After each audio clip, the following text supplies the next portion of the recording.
Domingo en la infraoctava de la Natividad del Señor. Lectura de la epístola del apóstol San Pablo a los Gálatas. Hermanos, mientras el heredero es niño, en nada difiere del siervo, aunque sea señor de todo, mas está bajo la potestad de tutores y curadores, hasta el tiempo determinado por su Padre. Así también nosotros, cuando éramos niños, estábamos sujetos sirviendo a las primeras y más elementales instrucciones que se dieron al mundo. Mas al venir la plenitud de los tiempos, envió Dios a su Hijo, hecho de una mujer y sujeto a la ley, para que nosotros recibiésemos la adopción de hijos. Y por cuanto sois hijos, ha enviado Dios a vuestros corazones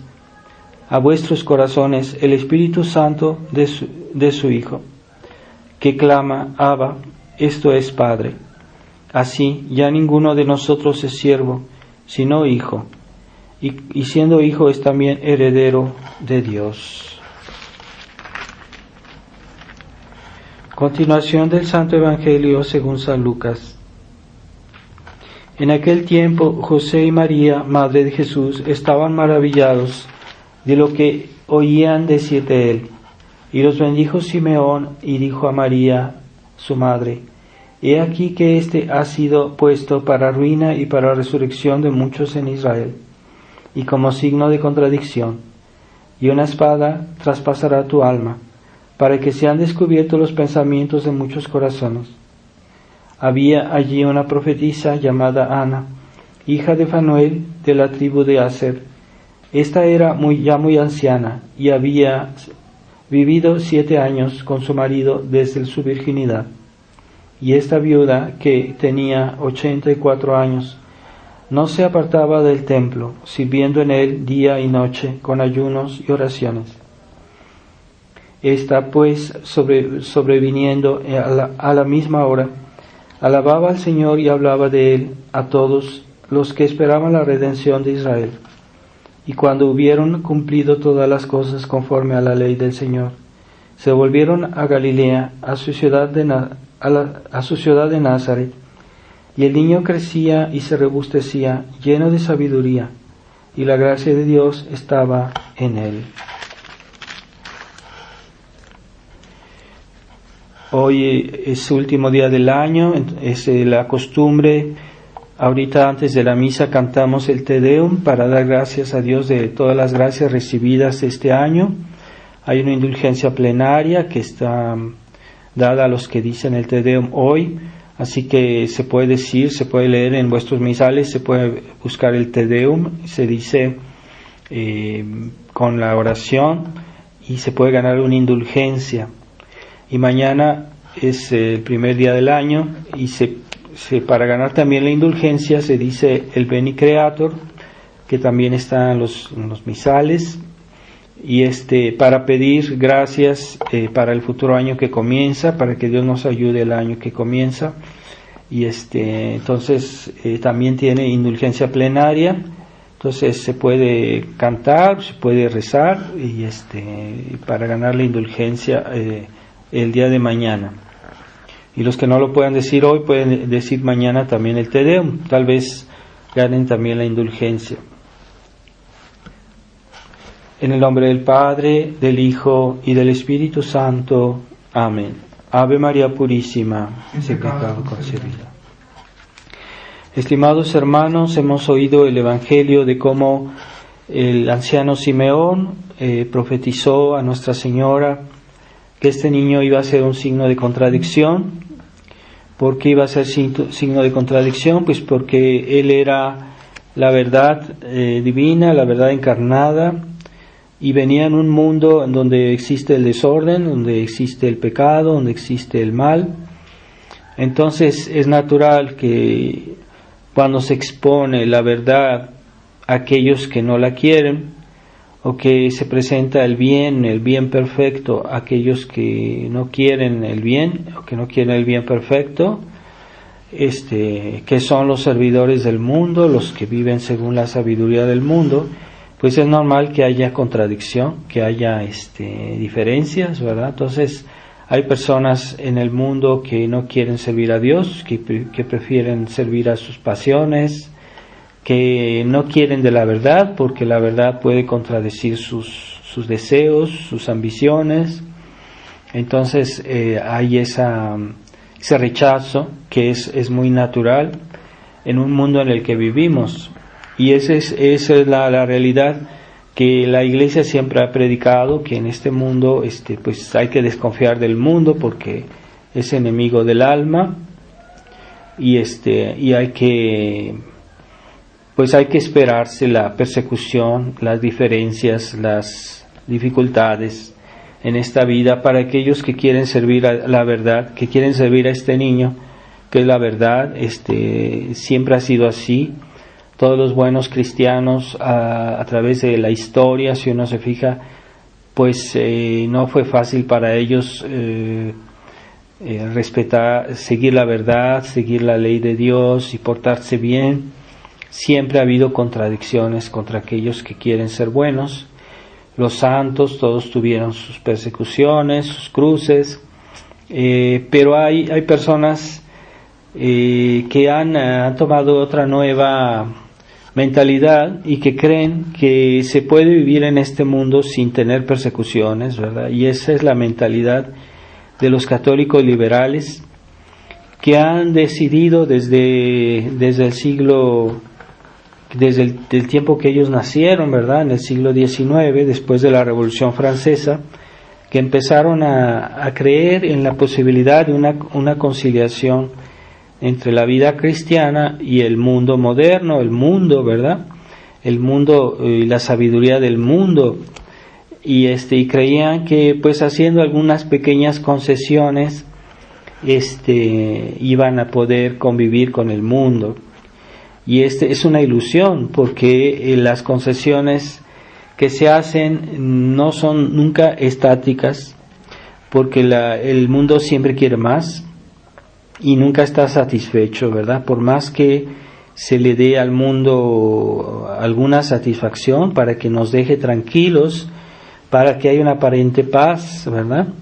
No dejará el mundo de detestarnos porque seguimos a Dios, porque seguimos la verdad, porque seguimos la verdadera religión, porque seguimos la tradición. Siempre habrá una antipatía. Y cuando el mundo tenga oportunidad, pues nos va a perseguir o nos va a tratar de limitar. Entonces, el católico liberal pretende que se podía vivir en paz con el mundo, haciendo concesiones, pequeñas concesiones.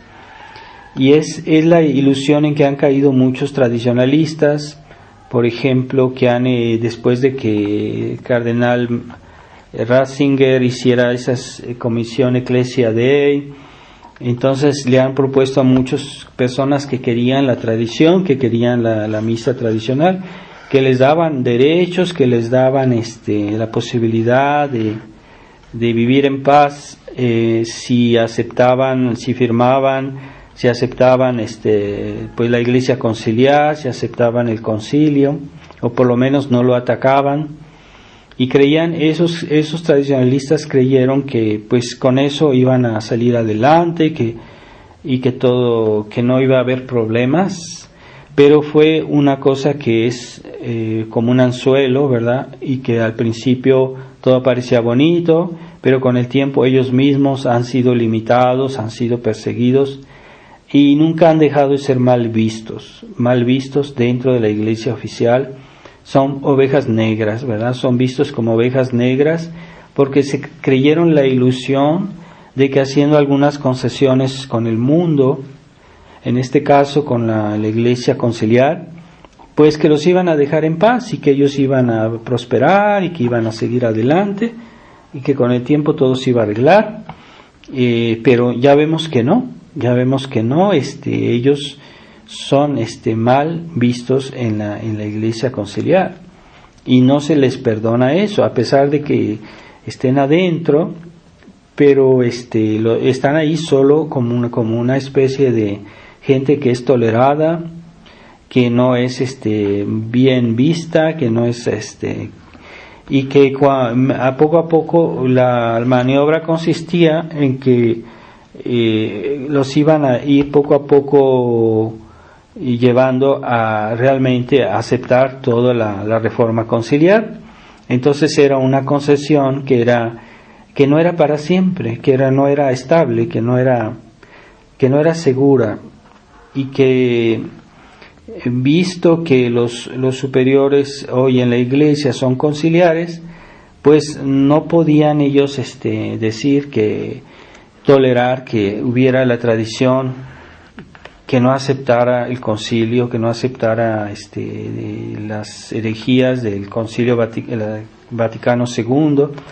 Entonces era una solución temporal para otro fin, y ese fin era que eran reciclados, ¿verdad? Los iban a ir reciclando, así que eso no tiene futuro, ¿verdad? Esa concesión, porque la verdad, el mundo no acepta la verdad, no acepta por lo menos toda la verdad, y cuando el mundo nos quiere aprobar es mala señal. Quiere decir que estamos cediendo, y entonces esa mentalidad de ceder para avanzar es una ilusión que de los tradicionalistas que no tienen una verdadera prudencia, que no tienen una fe consecuente, y se hacen ilusiones con el mundo y no ven que la verdad total, la verdad de la iglesia no es amiga del mundo, y el mundo no es amigo de esa verdad. Así que no va a haber no se puede hacer concesiones con estos hombres de iglesia mientras no se conviertan.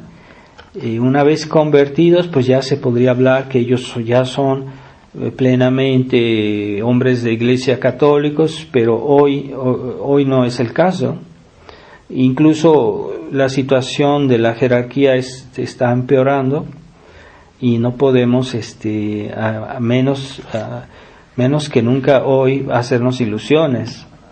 Entonces tiene que Dios rescatar su iglesia, porque la iglesia tiene promesas de nuestro Señor de perenidad, y no va a ser abandonada por Dios, pero Él sabe cómo lo va a hacer. Nuestro deber es conservarnos en la fe, conservarnos en la verdad, y esperar, hacer todo lo que nosotros podemos hacer, y no pretender hacer más de lo que está en nuestras posibilidades, porque puede ser peligroso, ¿verdad?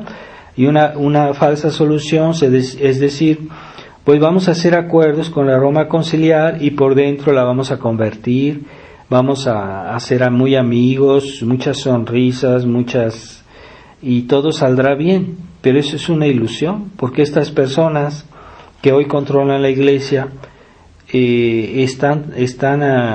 no han abandonado sus ideas, lo dicen y lo repiten, y entonces no hay que hacerse ilusiones sobre esos documentos, ¿verdad? Como decían, el permiso ese de dar la misa, por el cual el Papa parecía dar una concesión, una apertura, pero ahí mismo en ese documento se decía que no era la misa oficial de la iglesia, que era una misa como en segundo término, y lo cual muestra muy bien que era una misa tolerada, la misa tradicional, una misa tolerada. Quiere decir, cuando una cosa es tolerada, quiere decir que apenas haya oportunidad se va a suprimir. Es el concepto de la tolerancia. Entonces ellos toleraban esta misa porque no la quieren. Pero como hay algunos católicos que se obstinan en tener esta misa, entonces dicen, bueno, les vamos a dar un dulcecito para tranquilizarlos, y ya con el tiempo ya los tenemos en el redil, y con el tiempo pues los vamos a ir trabajando, los vamos a ir convenciendo de que hay que aceptar las reformas conciliares. Entonces ese es el anzuelo. Entonces desde el principio, en el mismo documento, se dijo que esta misa era tolerada, ¿verdad? Entonces que era un rito secundario, que era un rito. Entonces es una ilusión para los católicos creer en eso, que de ahí va a salir, por ejemplo, la conversión de la iglesia, o que de ahí va a salir algo bueno. Entonces Dios no acepta que para hacer un bien hagamos un mal. Y cuando alguien hace para hacer un bien, quiere hacer un mal, pues no tiene la bendición de Dios, no tiene el apoyo de Dios. Entonces yo no puedo decir, bueno, es que yo para que me den el permiso de decir la misa, voy a aceptar de que ya no criticar al concilio, porque esas son las condiciones que ellos dan. Voy a aceptar que la nueva misa es legítima, que la nueva misa es católica, y ya así me dejan tranquilo. Pero es que yo no debo hacer un mal para obtener un bien. Y cuando se hace algo así, no se tiene la bendición de Dios. Y eso a la larga no da buenos resultados. O sea, siempre es una derrota anunciada, una derrota que ya desde antes, aunque esto lleve tiempo, aunque esto lleve un proceso, de todos modos ya se sabe que eso no va a dar resultado y no tiene la bendición de Dios. Entonces yo no puedo, para tener un permiso de Roma, para estar incardinado, para que digan en Roma que yo soy católico, que yo soy no puedo hacer una concesión en cosas que son contra mi conciencia. Y sobre todo la cuestión de el problema doctrinal que hay en el Concilio Vaticano II. Entonces es necesario que yo tenga una actitud clara y que no haga concesiones en eso, porque si un pastor o un pastor toma esas posiciones, él está comprometiendo a todos los que dependen de él, los está induciendo en un error, y eso no es lícito, eso no está permitido. Entonces en la Fraternidad San Pío X también se cayó en ese anzuelo, y Monseñor Felé hizo unas declaraciones en el 2012 que son inaceptables, que no son lo que Monseñor Lefebvre decía y que pensaba, y que son un compromiso, porque decir que la nueva misa es un rito legítimo, que las nuevas reformas son legítimas, pues no son legítimas. Monseñor Lefebvre incluso decía que la nueva misa no es una ley.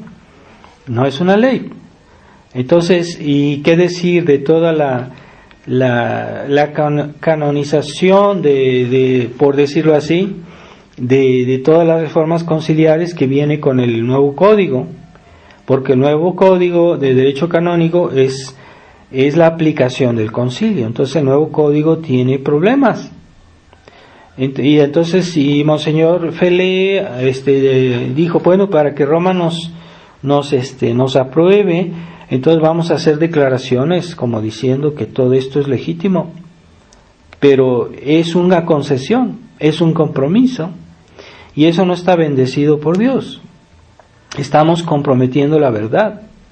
Entonces recordemos que el niño Jesús iba a ser perseguido según la profecía de Simeón, porque él era la verdad. Entonces y cuando esa verdad se manifiesta, pues también se manifiestan las malas intenciones de unos y las buenas intenciones de aquellos que quieren seguir la verdad. Pero la verdad siempre encontrará contradicción. Hay que hacerse la idea, y esa es la solución liberal. La elección liberal es que yo voy a estar bien con los católicos, pero también voy a estar bien con los modernistas, y así yo voy a hacer lo que yo quiero. Pero es que es una ilusión, es una trampa, es una táctica liberal, ¿verdad? Quieren, ellos, como ellos dicen, es mejor convertir a la iglesia desde adentro. Pero Monseñor Lefebvre nos dijo, no, es que no son los inferiores que hacen a los superiores, sino son los superiores que hacen a los inferiores. Entonces meterse adentro del sistema con superiores que son tiranos, porque ya vemos muy bien que el Papa Francisco es un tirano y hace muchas cosas que son actos de tiranía, son cosas muy arbitrarias que está haciendo, nuevas leyes o decisiones, no respeta ni la ley de la Iglesia. Entonces, ¿cómo vamos a ponernos bajo su mando? Es una ilusión, es una trampa del demonio. Entonces, ahorita la fraternidad está metida en una trampa, aunque no lo quieren reconocer, ¿verdad? Entonces, ahora que salió esta famosa documento del Papa de Fiducia Supplicans, la actitud de la fraternidad, con esta cuestión de que las bendiciones a los homosexuales, lo cual es una blasfemia, no se puede bendecir un pecado de sodomía, no se puede bendecir. Entonces, la actitud mitigada de la fraternidad, San Pío X, no está tan frontal el ataque, y vemos que algunos modernistas que son de tendencia conservadora, que aceptan el concilio, que son modernistas, aunque ellos dicen somos tradicionalistas, pero desde el momento que aceptan el concilio, pues están aceptando el modernismo. Entonces, en realidad son modernistas, pero a ellos han atacado más frontalmente a este documento del Papa, y lo han condenado con más claridad. Mientras que la fraternidad San Pío X ha sido una actitud muy tímida. ¿Qué quiere decir? Que ya están comprometidos, que no pueden hablar como debían. Entonces, excepción de Monseñor Vigano, que él ya ha rechazado completamente el concilio, y él ha hecho unos documentos muy interesantes y dice muchas verdades, pero él sí denuncia, él sí ataca al Papa Francisco, por eso Monseñor Vigano es mal visto en la fraternidad y no quieren saber de él. ¿Por qué nunca han querido hablar con él o nunca han querido? Porque Monseñor Vigano denuncia, dice la verdad, mientras que la nueva fraternidad San Pío X está poniendo agua en su vino para quedar bien con el mundo, para no con esa táctica de los católicos liberales de decir, bueno, vamos a tratar de no atacar, de no denunciar, para que así el mundo nos acepte, y que de esa manera nosotros vamos a ganar terreno y vamos a convertir el mundo. Pero ya vimos que eso no da resultado, eso no es una táctica católica. La Iglesia Católica siempre ha hecho insistencia en que primero está la verdad, y la verdad es la base de todo lo que se puede hacer después, de toda acción, de todo apostolado, de toda obra, es fundamento de la verdad. Entonces, si yo pongo un mal fundamento, todas mis acciones están distorsionadas. Que digan digan lo que quieran, pero es así. Entonces, ¿por qué la actividad de la fraternidad San Pío X ahora está viciada? Pues porque han querido poner agua en su vino para quedar bien, para que el Papa Francisco los apruebe. Entonces ya no denuncian tan directamente, ya no dicen, incluso pues han aceptado cosas gravísimas, ¿verdad? Con ese documento de 2012, en el cual se aprueban muchas cosas. Se dice ahí directamente que las reformas conciliares son legítimas, y eso es lo primero que Monsieur Lefebvre decía, que no. Entonces, que digan que ellos son hijos de Monsieur Lefebvre, pues son hijos sentimentales, pero no son hijos doctrinales. Y Monseñor Lefebvre lo que quería salvar es la fe, la doctrina de la Iglesia. Entonces, que digan que son hijos, pero no son hijos. Entonces, ya la fraternidad San Pío X ya no es combativa, y ya no dice todo. Y entonces, el momento que uno empieza a hacer excepciones, pues es que la verdad es un todo. La verdad no es decir el 90%, como dijo Monseñor Felé. Así es que el Concilio Vaticano II, el 90% es católico, así que, pero él está falseando las cosas, está engañando a los fieles, porque una manzana que pongamos el 99% es buena. Si se pone un 1% de veneno, esa manzana ya es mala, no se puede comer. Sí, es que el 99% es bueno. Pues con 1% basta para matar a una persona si está envenenada. Entonces es una ilusión hablar de esa manera, ¿no? Es que el 90% del concilio es bueno. Pero ¿cómo quiere? Hay una conferencia de Monseñor Lefebvre donde dice, es que el concilio está a tal punto viciado que hay un espíritu, o sea que a veces materialmente algunos textos dicen cosas que parecen católicas, pero un texto no se debe juzgar en sí mismo siempre, sino en el contexto.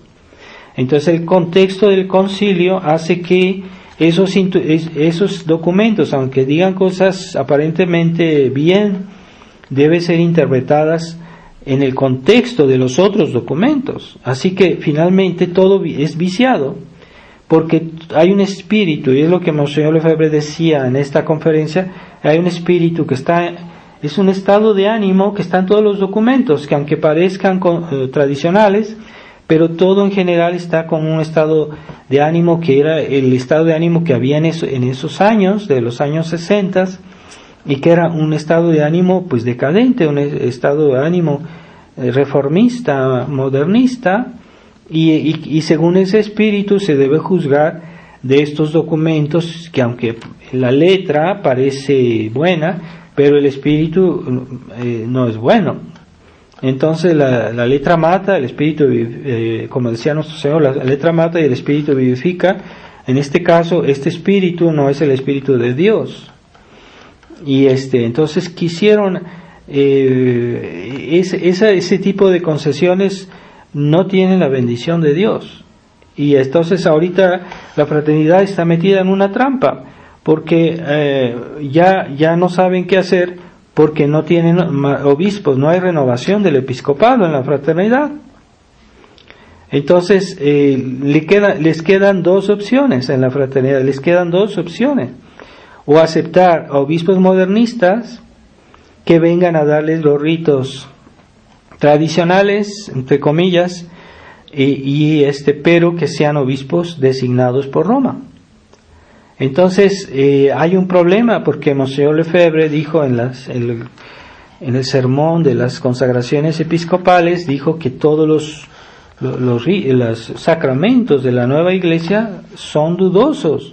Entonces ellos están aceptando, se están poniendo en una trampa, en una dificultad. Entonces, o ellos aceptan que vengan obispos modernistas a hacerles, ya que no haya obispos en la fraternidad, que desaparezcan, entonces van a venir los obispos modernistas a hacer. Entonces, ya la fraternidad estará atada de manos y ya no podrá defenderse porque no tiene obispos propios.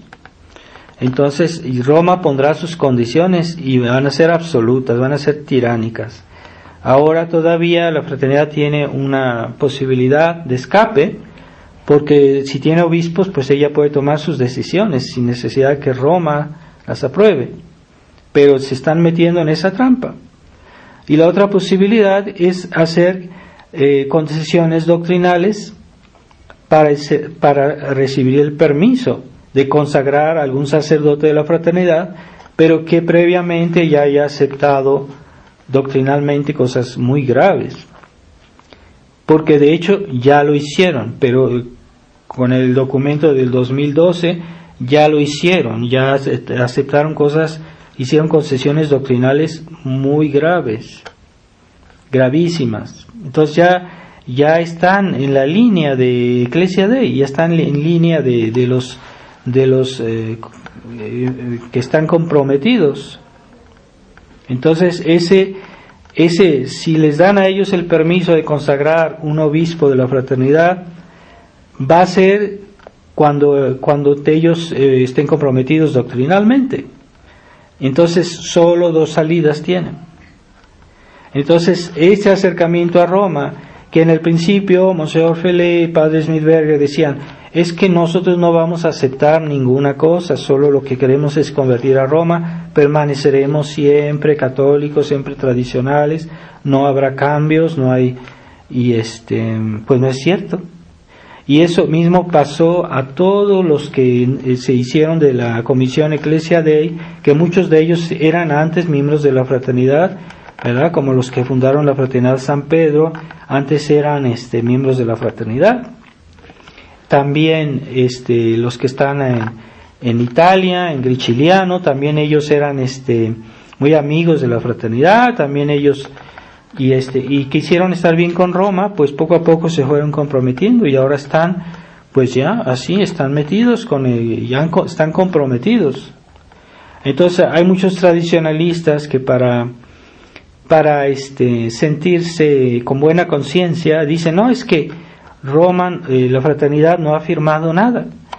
Es que ese documento que se redactó en el 2012 sí está firmado. Y es un documento doctrinal. ¿Y por qué es grave que se haga un acuerdo escrito con Roma? Pues porque eso pudiera comprometer la doctrina. Entonces, ya ni siquiera es necesario que firmen un papel, porque ya se han comprometido doctrinalmente. Y este acercamiento a Roma, todo este gran maniobra de acercamiento, que según Monseñor Felé se sentía un gran diplomático, que pensaba que era muy hábil, que era muy inteligente, que tenía un carisma, pues ha sido un gran fracaso, porque Roma no se ha convertido. Y lo que sí observamos es que la fraternidad sí ha cedido y continúa a ceder. Entonces, yo pienso que es el momento que la fraternidad tuviera la humildad, los sacerdotes, los superiores de la fraternidad tuvieran la humildad de hacer un paso atrás y decir, bueno, pues sí, todo esto fue un error, bueno, vamos, aunque lo dijeran con otras palabras, ¿verdad? Pero podrían decir, bueno, finalmente Roma no se convierte, pues entonces volvemos a nuestras posiciones anteriores. Eso sería lo más sensato, y todavía hay tiempo de hacerlo, pero yo veo que no hay voluntad de hacerlo. Veamos el ejemplo del primer papa, ¿verdad? San Pedro, que comenzó a hacer algunas concesiones con los judaizantes, y San Pablo, que un gran santo, lo reprendió en público. Es que no debe reprenderlo en público. Sí, San Pablo lo reprendió en público, y San Pedro, que era humilde, le aceptó su reprensión. Entonces hay personas, hay hombres de iglesia que nunca aceptan que un inferior les diga algo. Bueno, eso puede ser un caso por su naturaleza muy extraordinario, pero si pasa, pues a veces, si pasa que un superior hace un error de ese tamaño, pues si un inferior le manifiesta con todo respeto que se está equivocando, pues lo podía hacer como San Pedro, ¿verdad? Decir, bueno, hago marcha atrás, bueno, aquí esto no es interesante, vamos a corregir aquí, y ya no es necesario que se humille tampoco, ¿verdad? Pero que simplemente corrija este error, porque eso es lo que debería hacer la fraternidad. Y ya yo creo que no sé si es posible, ¿verdad?, que ellos estén en capacidad, en estado de hacer ese marcha atrás. Todavía pueden, porque todavía tienen obispos, pero una vez que estos obispos ya no estén aquí, se podrá decir que Roma entonces va a proceder de una manera mucho más brutal, porque no tienen ellos defensa, no tienen garantías. Entonces creen que este Papa, que está bendiciendo a los homosexuales, que está destruyendo la Iglesia, que los va a tratar con consideración, que los va a perdonar, cuando a Jesucristo no lo perdonaron, ¿no? este niño signo de contradicción, porque él era, no es que él no tenía la verdad, no, él era la verdad. Por eso el mundo no lo perdonó. Y como dijo Jesucristo, si a mí no me han perdonado, con más razón a ustedes, ¿verdad? Así que esa ilusión de pactizar con el mundo es el fracaso de los católicos liberales, de los católicos que tienen esa mentalidad de que todo se arregla con sonrisas y que todo es bonito y que todo se arregla con diplomacia. Hay cosas que tal vez sí, pero no todo.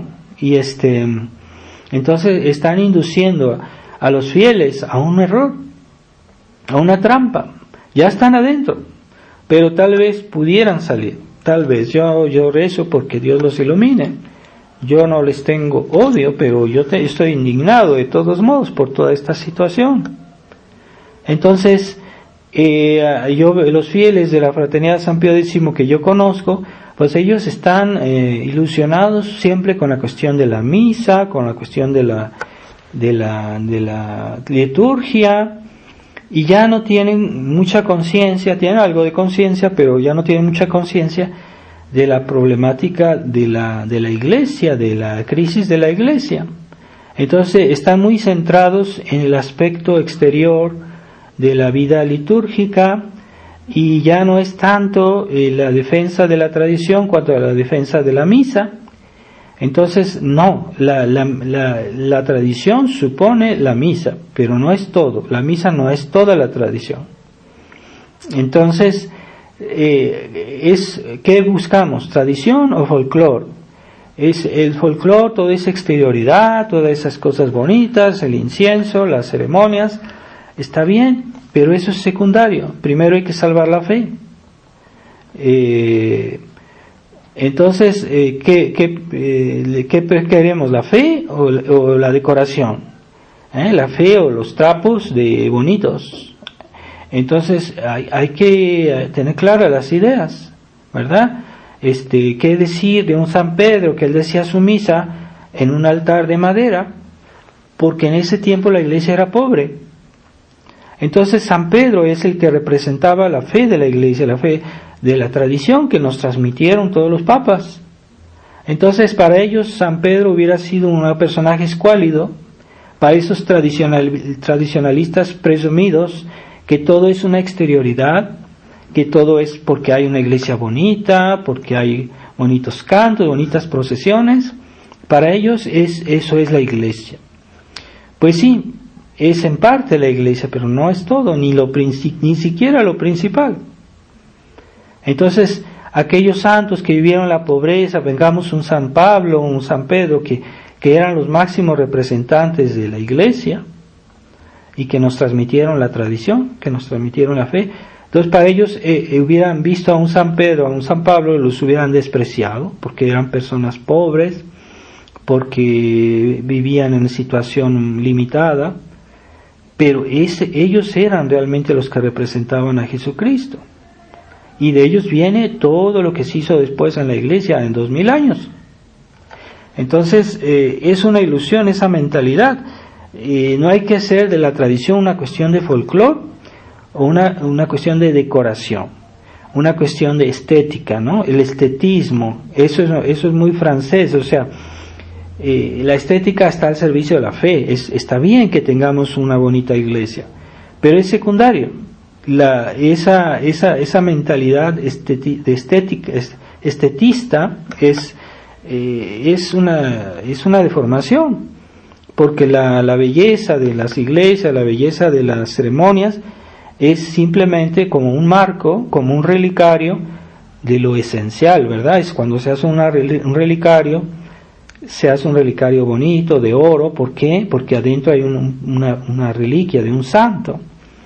Puede que la reliquia del santo no sea bella, ¿verdad? Un pedazo de hueso, un pedazo de su cuerpo, pero lo esencial es el relicario está hecho como un marco de esa reliquia. Así que la liturgia es un marco de la fe, es un marco de los tesoros de la iglesia, pero no de toda la fe, porque la misa es un aspecto de nuestra fe. Entonces no es la iglesia, la misa no es todo. La misa no es muy importante, pero no es todo, y no es ni siquiera lo principal, porque yo sé que Monseñor Lefebvre comentó diciendo no, la fe es más importante que la misa. Él lo dijo. Entonces, cuando los tradicionalistas van a dejarse de folclore y centrarse en cuestiones doctrinales, en cuestiones de fe, entonces ese buenismo, decir, es que yo fui a la misa, pues ya soy católico, ya soy completo, ya hice todo. No, la misa, Dios nos da la misa para que después, con las gracias que recibimos en la misa, después las apliquemos en la vida real, en la vida cotidiana, y esas gracias pues están orientadas para que nosotros tengamos una vida cristiana y para que crezcamos en la fe también, ¿verdad? Pero la fe precede la misa, porque yo no puedo asistir a misa si no tengo la fe. Entonces, y la fe es lo que es la tradición. Cuando vemos busquemos un buen libro que habla de la iglesia y busquemos qué dice, qué es la tradición. Pues la fe y nos dice, pues la tradición es la enseñanza que de todos los papas, de todos los concilios, de todos los doctores de la iglesia. Eso es la tradición. Y entonces la tradición es doctrina, la tradición es enseñanza, sobre todo, ¿verdad? Entonces, ciertamente la misa también es parte de la tradición, pero en los libros siempre, cuando se habla de tradición, en primer lugar hablan de la tradición como una enseñanza, objeto de la fe. Entonces la fe es la tradición y la fe están unidas, es una cuestión doctrinal. Entonces necesitamos tener claro este concepto, y cuando se habla de doctrina es porque es la doctrina, es la enseñanza de la verdad. La enseñanza de la verdad es la enseñanza de Jesucristo, porque Jesucristo era la verdad. Y esa enseñanza de la verdad de la iglesia es equivalente a decir la tradición de la iglesia, que la tradición es la enseñanza de todos los papas, que está consignada en los concilios, en las definiciones, en la enseñanza de los santos padres, de los doctores de la iglesia. Esa es la tradición. Entonces necesitamos volver a ese concepto, porque el catolicismo liberal ha deformado nuestra religión, y dicen que una persona que tiene fe es una persona que tiene mucho entusiasmo, que tiene mucha devoción, y dicen es que tiene mucha fe, pero no. El entusiasmo, la devoción deben ser inspirados por la fe, por la doctrina, por la verdad. Entonces nuestros católicos modernos son muy sentimentales, entonces todo es una cuestión de exterioridad, y ven las cosas exteriormente y dicen, bueno, es que fuimos a la misa en tal iglesia con la misa nueva, pero había mucha gente, había mucho ambiente, la gente tenía mucha fe, pero esa fe es falsa, esa fe es modernista. Entonces confunden el entusiasmo con una falsa devoción con la fe, porque una devoción que no está inspirada en la doctrina, en la verdad, pues es una falsa devoción, ¿verdad? Hasta los musulmanes pueden tener devoción a su religión, pero esa devoción delante de Dios no está aprobada. Es una devoción que no tiene fundamento de la fe y no tiene valor. Así que hay que salir de esos conceptos sentimentales que hacen que nos debilitan en la fe, y prácticamente hoy todos los católicos de la iglesia oficial tienen un concepto sentimental de la fe. Entonces la verdad ante todo, la verdad de Dios, la enseñanza de Dios, la enseñanza de la iglesia, que es la verdad de Dios, y tener esa mentalidad de de ir a la verdad, o sea, amar la verdad, buscar la verdad y ser coherentes con lo que pensamos, y también la coherencia de la acción con la verdad, porque cuando nuestras acciones no son realmente coherentes con la verdad, es un activismo liberal, es una mentalidad de católico liberal que es destructiva y que da siempre malos resultados a nivel de la fe, a nivel de la salvación de las almas, claro, porque hay gente que es modernista, pero tiene riquezas, tiene abundancia, tiene iglesias, pero eso no es prueba de la bendición de Dios. La bendición de Dios es que hayamos conservado la fe, y esa es la primera bendición que Monseñor Lefebvre nos dejó, es su herencia que nos dejó de transmitir la fe y mantenerla en nuestras familias, y eso es la primera señal de Dios en el mundo, no tanto a veces que la gente esté entusiasmada por lo que fuera, no, eso no es prueba. Lo que es prueba es que estamos fieles a la tradición, o sea, a la enseñanza de la Iglesia, y que no nos metemos en compromisos para quedar bien con el mundo. Bueno, esos son buenos frutos, así que es el criterio de que estamos siguiendo a Dios. Pidámosle a nuestro Señor, a la Virgen María, que en ese día en que el anciano Simeón le dijo esto, ella entendió por qué su hijo sería contradecido, porque sabía que era Dios y que el mundo, que está influenciado por las consecuencias del pecado original, y que hay gente mala en este mundo que no quiere aceptar, incluso cuando conoce la verdad no la quiere aceptar.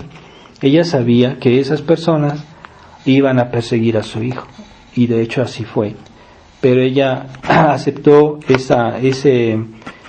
el plan de Dios, ¿verdad? De que Jesucristo muriendo por nosotros nos salvaría. Pues ella lo aceptó y pues fue colaboradora de esa obra de una manera muy alta. Ella nos también colaboró con esa obra de redención, pero siempre con la verdad y no a pesar de la verdad. Ave María Purísima, sin pecado concebida. En nombre del Padre, y del Hijo, y del Espíritu Santo.